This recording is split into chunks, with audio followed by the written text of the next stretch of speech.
Alright, so I promised to explain what happened with the plumber, and I will. I'll get to that. But first I need to let off some steam about a more recent incident because, well, it ended up with me burying my roommate in the empty lot behind the local Denny's. I know this sounds bad, but listen.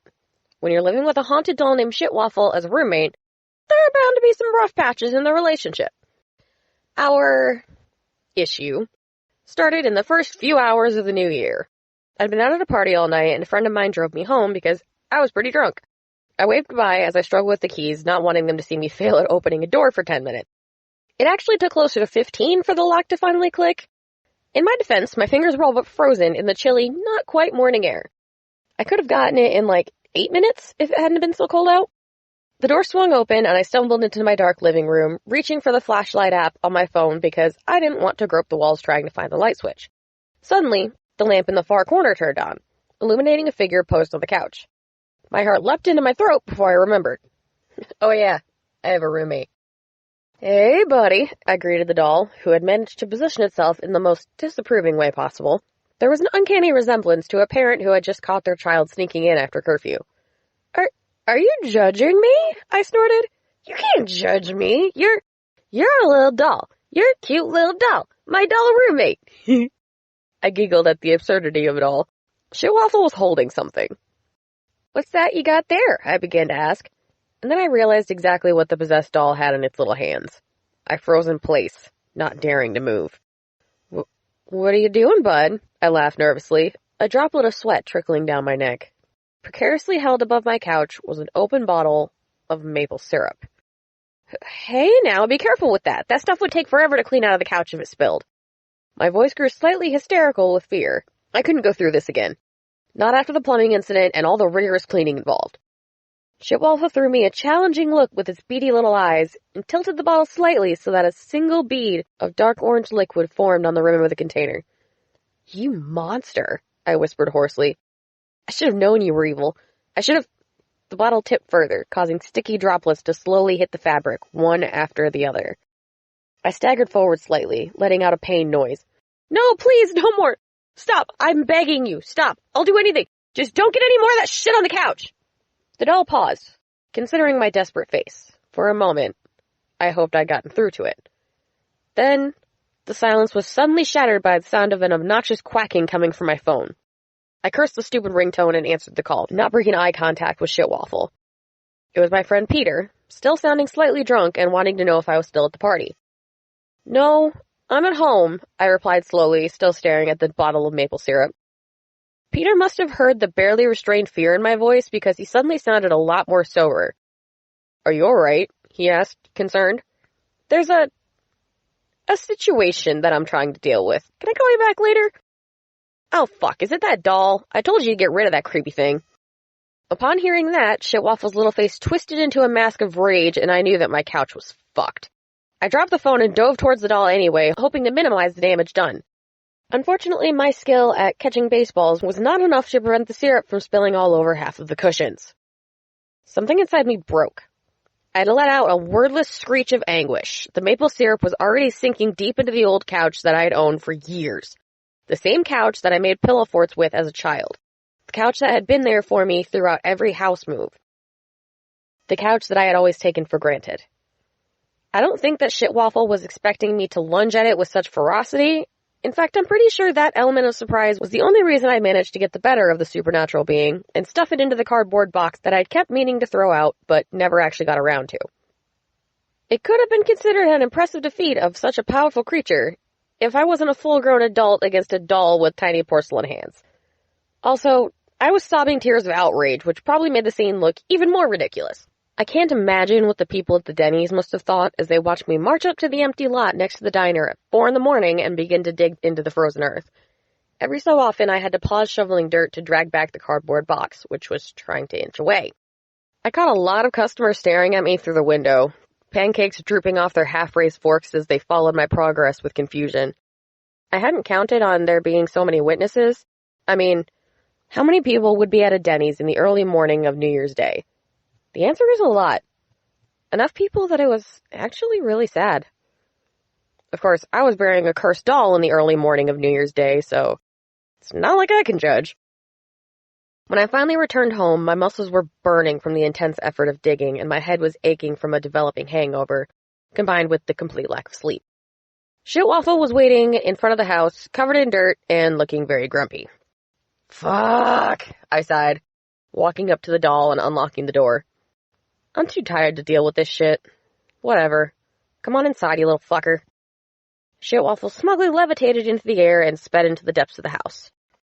Somehow, we just returned to our regular, relatively peaceful dynamic after that. I guess screaming at and burying my roommate alive was pretty cathartic for me. As for Shitwaffle, well, after it got over being annoyed with me, it seemed to think the whole incident was funny. We actually get along better now. It's like we've finally accepted each other as roommate. The two of us even found a song that both of us enjoy. Biggie Smalls featuring Thomas the Train Engine, which is a fucking hilarious matchup of Biggie's rapping over Thomas the Train theme song. That doesn't mean I've completely forgiven Shitwaffle for the whole plumber debacle, though. I'll try to summarize. Basically, I had to follow the freaked out plumber and calm him down enough for him to actually explain what had upset him so much. This is what Michael the plumber told me. He had determined that the problem was likely something clogging the toilet. Earlier, when he entered the house, he had heard a giggle and seen a doll, and so assumed that there was a child living here and must have tried to flush a toy down the drain. Apparently this happens a lot because kids like to watch their toys drown in the flood of water. Kids scare me. Anyway, Michael couldn't actually see the object, so he snaked an auger down into the toilet hole, and it snagged something. Relieved that the job had been so easy, and a little annoyed to be called out for something so minor, the plumber pulled out what he assumed to be the source of the problem. And then he stared. At first glance, it looked like a grayish, slimy blob. Gross, but not that unusual. Except, the viscous material seemed to be twitching with a life of its own, pulsating with its own delicate nervous system. At a closer glance, Michael could see tiny veins in the semi-opaque clump.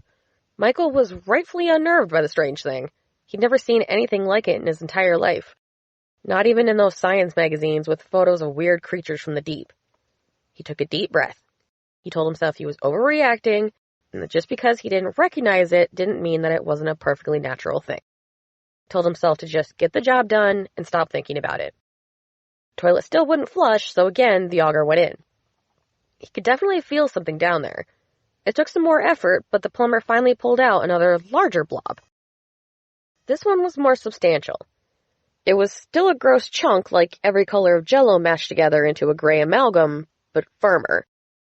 What was most upsetting was the tiny beating organ inside of it, connected to fine threads that stuck out of the goop as if torn away from a larger mass. Was this some kind of creature? Some kind of living meat? Michael's heart sped up, and for the first time, he wondered if the house owner might be involved, trying to get rid of some horrible genetic experiment. Then the man shook his head. No, that's ridiculous. He'd watched one too many episodes of Star Trek with his daughter last night. That was it. And so Michael, despite his fear, continued to clear the toilet of the mysterious clog. Oddly, as the pile of gray organisms removed became larger and larger, the plumber began to imagine that the outlet of the toilet released into a much wider space than it should have. More and more the blobs had bones inside of them, and again, Michael wondered about their origin. Images of a serial killer flushing down still pulsing human body parts, which would then rot into a disgusting gray mush in the water, but never die. Michael had a very active imagination. The scared plumber shone his flashlight down the drain. A yellow eyeball on a thin, gooey eye stalk stared at him from the darkness. Michael stared back. Then came the horrible noise, a rushing, growling sound that grew in intensity that caused him to flee for his life. I'm pretty sure that last sound was just the toilet flushing, but I wasn't about to say that to the poor guy. After I convinced him I wasn't a serial killer or mad scientist and had no idea what the fuck that gray shit was, he calmed down a lot. We discussed it rationally and decided that the best thing to do would be to go back inside and take another look. We stepped inside the bathroom and gasped. The tiled walls were covered in gray slime, except for the clear path of the words traced into the goo in Shitwaffle's now familiar handwriting. The portal has been closed. Wow, you were right, I told Michael. That is really gross. Michael stammered, unable to speak, and I took pity on him. Well, it seems like everything has been fixed, I said, stepping over to the toilet and watching it flush perfectly. So, What do I owe you? I don't think Micah will ever want to work on my plumbing again. Oh well, I guess I have to find a new non-traumatized plumber. In Shewolf's defense, I don't think the toilet portal was a scare tactic. Maybe it was something one of his demon friends left behind. Or maybe haunted dolls have some really weird hygiene issues. Anyway, that's what happened over the past week or so. I'll update again soon. Also, in the meantime, I'd really appreciate any advice on how to clean maple syrup off of a couch, and what to do with a bucket of gray fleshy organisms.